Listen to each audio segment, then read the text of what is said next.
বিসমিল্লাহির রহমানির রহিম। শহরে শখের ছাদ খামারে স্বাগতম। আমি বিগত আমলে বাচ্চা ফুটিয়েছিলাম এবং যত্ন করার পরে মাশাআল্লাহ প্রায় 40-42টা বাচ্চা এখনও আমার কমপ্লিট হয়ে গেছে, আল্লাহর মধ্যে বড় হয়ে গেছে।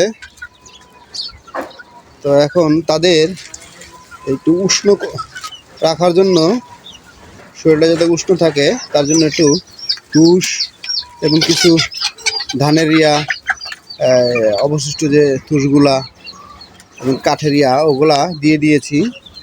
দেখেন ওইখানে কীভাবে তারা শরীরটাকে উষ্ণ করার জন্য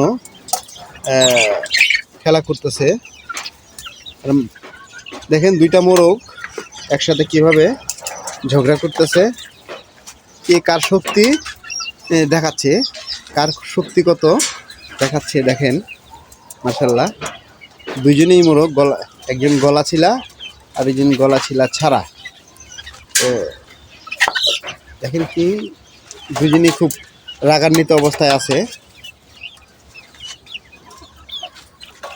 আপনারা এই গরমের ভিতরে মোটামুটি রৌদ্র উঠেছে, এখন তাদের শরীরটা উষ্ণ থাকবে এবং এই তুষের সাথে যদি একটু গড়াগড়ি করে তাদের শরীরে যে পোকা, সেই পোকাটা দূর হয়ে যায় এবং শরীরটা তাদের ভালো থাকে। আপনারা চাইলে আপনাদের খামারে এরকম একটা ছোট্ট একটা ব্যবস্থা করে দিবেন,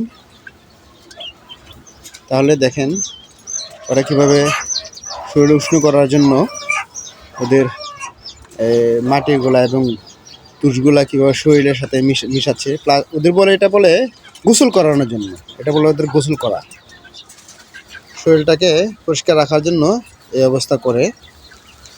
তারপরে চাইলে এভাবে করতে পারেন। আর চ্যানেলটির পাশে থেকে লাইক দিয়ে সাথে থাকবেন। আসসালামু আলাইকুম।